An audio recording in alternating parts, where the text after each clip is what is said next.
સમાજની આસ્થાનું કેન્દ્ર એટલે ખોડાલધામ મંદિર।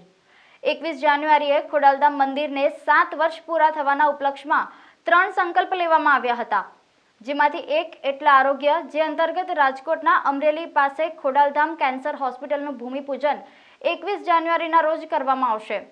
સવારે ખોડાલધામના ચેરમેન નરેશ પટેલની હાજરીમાં 7 દીકરીઓના હસ્તે ભૂમિપૂજનનો કાર્યક્રમ યોજાશે। આ કાર્યક્રમનું લાઈવ ટેલિકાસ્ટ LED સ્ક્રીન પર બતાવવામાં આવશે, જેમને લઈને હાલ ખોડાલધામ મંદિર ખાતે સ્ટેજ, મંડપ સહિતના કાર્યક્રમની તડામાર તૈયારીઓ શરૂ કરી દેવામાં આવી છે। 21 જાન્યુઆરીએ પાર્કિંગથી લઈને મંદિર અને કાર્યક્રમ સ્થળ સુધી 3 થી 4 હજાર જેટલા સ્વયંસેવકો ખડેપગે તૈનાત રહેશે। આ કાર્યક્રમમાં મોટી સંખ્યામાં લેઉવા પટેલ સમાજના દેશ વિદેશમાં રહેતા લોકો પણ ઉપસ્થિત રહેશે। પહેલાં તો સર્વેને મારા જયમાં ખોડિયાર। આજે 21/2017 આપણે આની પ્રતિષ્ઠા કરી હતી અને આ 21/2024 7 વર્ષ થવા જઈ રહ્યા છે। ત્યારે દર 21 તારીખે અમે અલગ અલગ કંઈક પ્રકલ્પો હોય છે।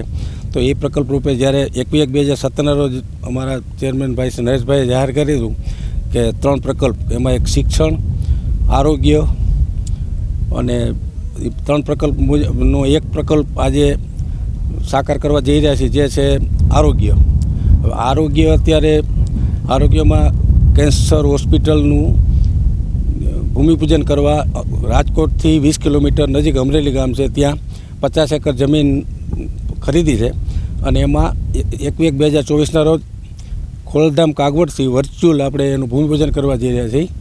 ત્યારે આ બધા મહાપ્રોગ્રામમાં વધુમાં વધુ લોકો આવવાના છે અને અહીંથી જ અમે સીધા ત્યાંથી લાઈવ ભૂમિપૂજન કરશું અને અહીંયા એક મહાપૂજનનું આયોજન કરેલ છે અને લગભગ અંદાજે 3 થી 4 હજાર સ્વયંસેવકોની વ્યવસ્થા સાથે અને અત્યારે આખા ગ્રાઉન્ડમાં આ એના 21/2024ના ભાગરૂપે એની તૈયારીઓ ફૂલ ઝડપે તૈયારીઓ થઈ રહી છે।